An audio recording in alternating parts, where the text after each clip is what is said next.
반갑습니다. 저는 열국지 팩트체크 다른 눈으로 본 열국지를 쓴 강용봉입니다.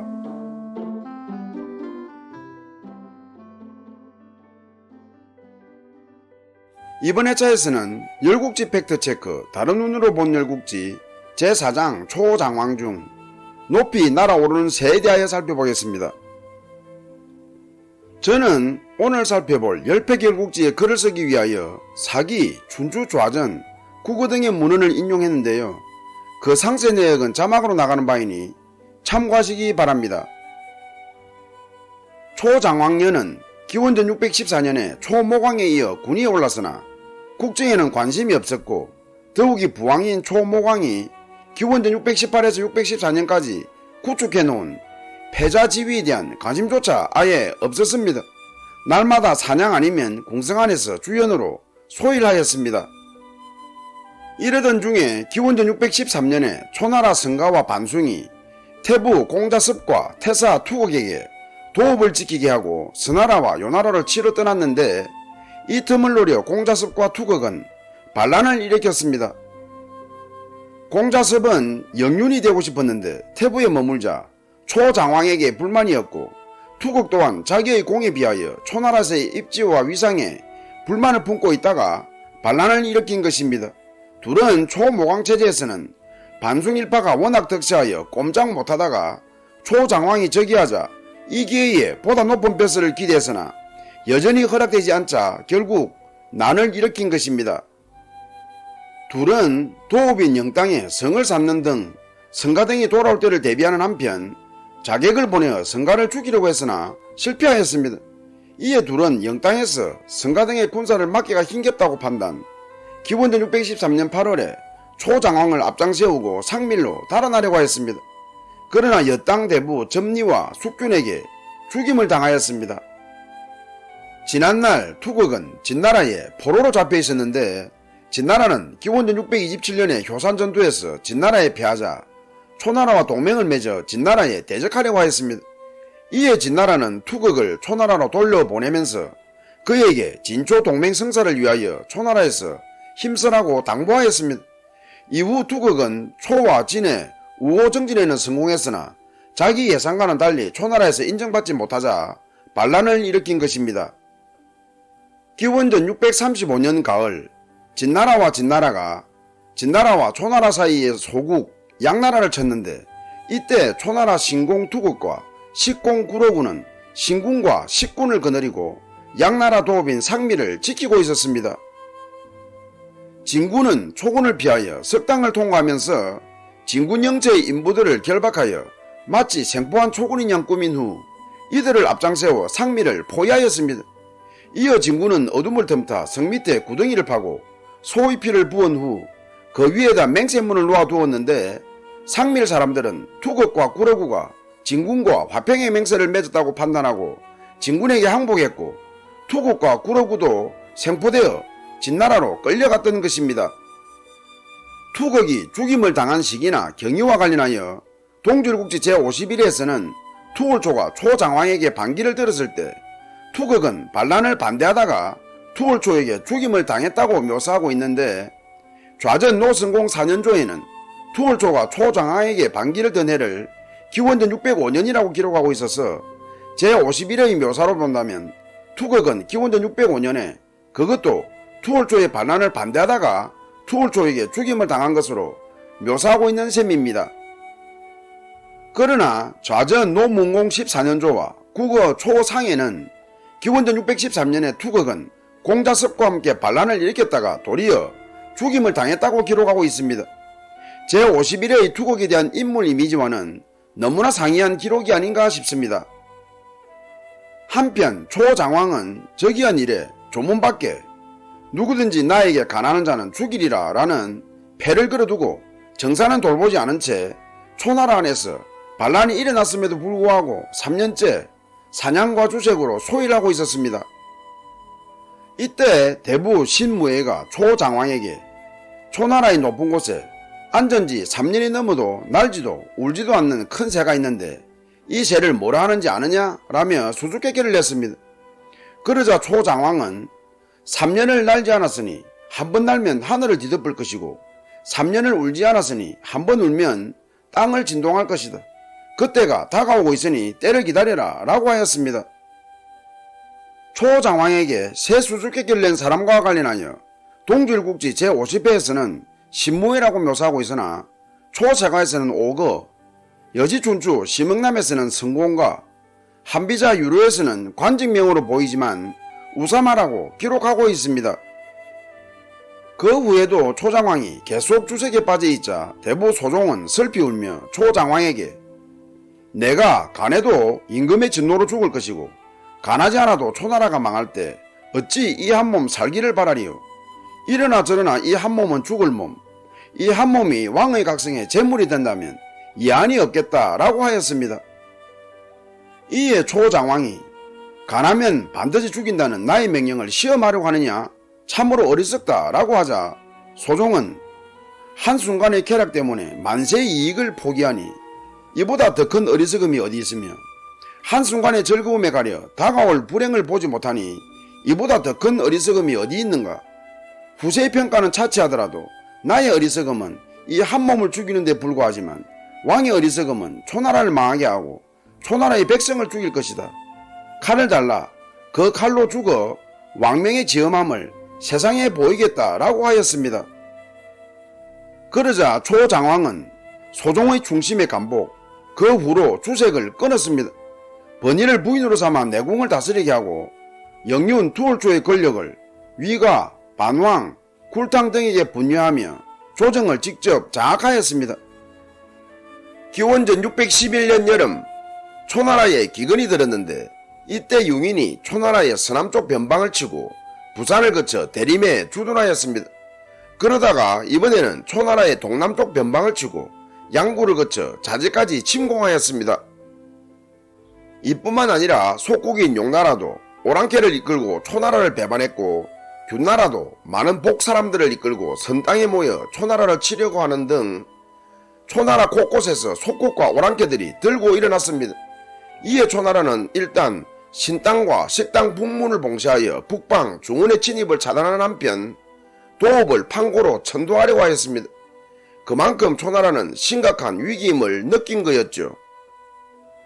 이에 위가는 우리가 갈 수 있으면 적도 따라올 수 있다.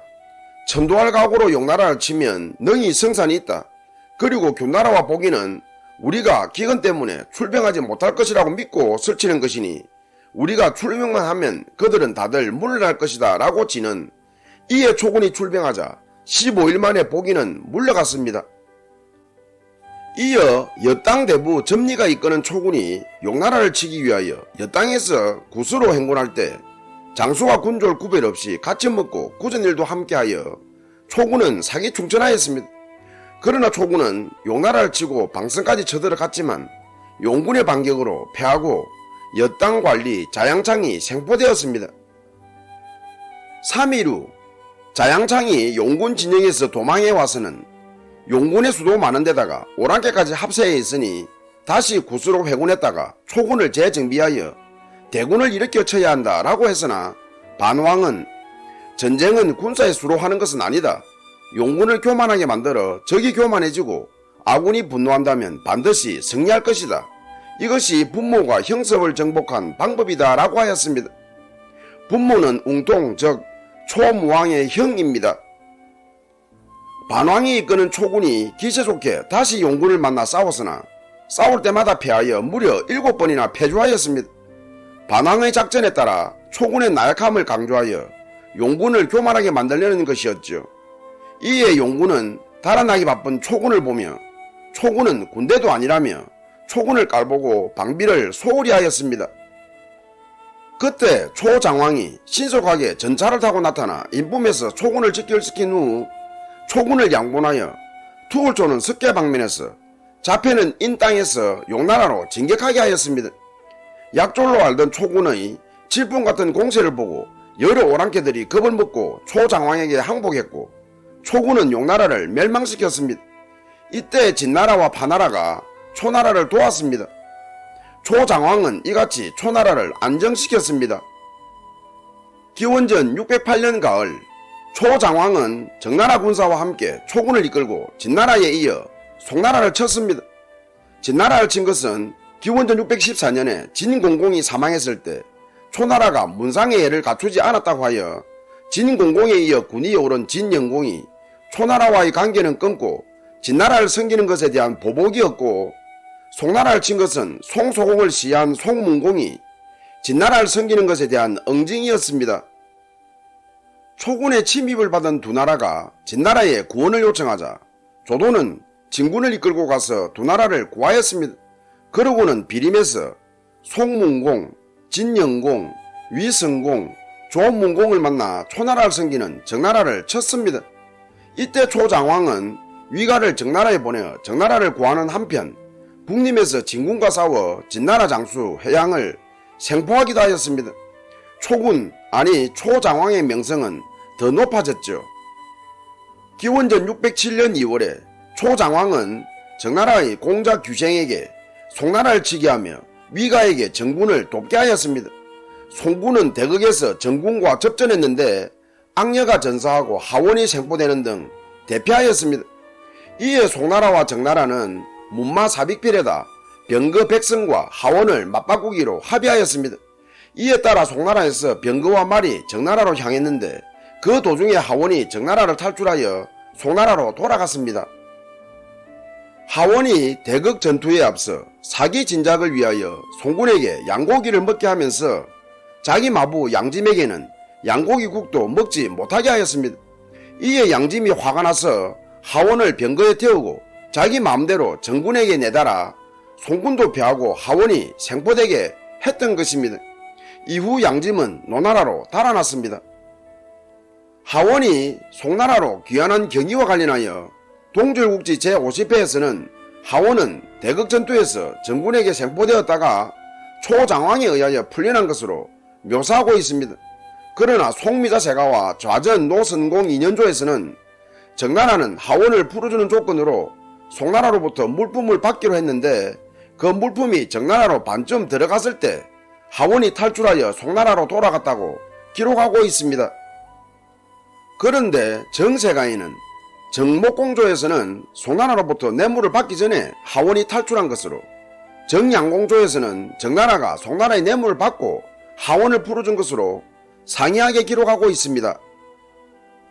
이번 회차 열팩열국지 팩트체크에서는 투극이 죽은 경위에 대한 상이한 묘사, 초장왕에게 세수수께끼를 낸 사람에 대한 상이한 기록, 대극전투에서 초나라가 누구 편이었는가 하는 것에 대한 상이한 기록, 하원이 송나라로부터 귀환한 경위에 대한 상이한 묘사, 하원이 송나라로 돌아간 시기에 대한 상이한 기록을 소개하고 있습니다.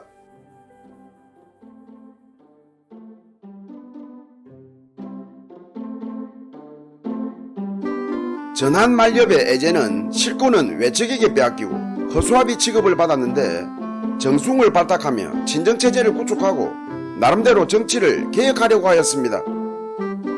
정숭은 상서 복야의 벼슬에 있을 때 토승과 왕선 등과 함께 애제에게 외척의 전횡을 막을 대책을 자주 건의했으나 애제는 자신의 힘의 한계를 절감하고 개혁 의지도 포기했고, 뿐만 아니라 정숭의 건의를 묵살하고 그를 멀리하면 물론 미소년인 동현을 총애하며 아예 정치는 포기하였습니다. 이때 상서령 조창은 안 그래도 눈에 가시 같은 정숭이 애제로부터 경언당하는 것을 보고는 애제에게 정숭이 애제의 총애를 믿고 세도를 누릴 뿐만 아니라 종친과도 내통한다라며 모함하였습니다. 이에 애제가 정숭을 호출하고는 너의 집 문 앞에는 사람이 시장바닥같이 모인다는데 그 연유가 뭐냐? 그리고 나에게는 종친과 거리를 두라고 하고서 너는 어찌 종친과 내통하느냐 라고 문책하자 정숭은 나의 집 문 앞은 시장바닥 같아도 나의 마음은 물처럼 맑다 라며 결백을 주장했으나 애제는 더 노하여 정숭을 투옥하였습니다. 이에 사해인 손보가 상소하여 조창의 모함을 지적하며 정숭을 변호했으나 애제는 이도 듣지 않았을 뿐만 아니라 오히려 손보마저 삭탈관직하였습니다. 그 후 정숭은 옥사하였습니다. 애제가 정숭을 문책하며 한 말, 즉 문 앞에 사람이 시장 바닥같이 모인다는 것을 문전성시라고 하는데, 근세와 부가 있는 사람에게 사람과 물자가 모여든다는 말로 고위관직자가 사람을 끌어들여 뇌물을 받거나 패거리를 만드는 행위를 경계하는 말로 쓰입니다. 끝까지 시청해 주셔서 감사합니다. 다음 회차에서 뵙겠습니다.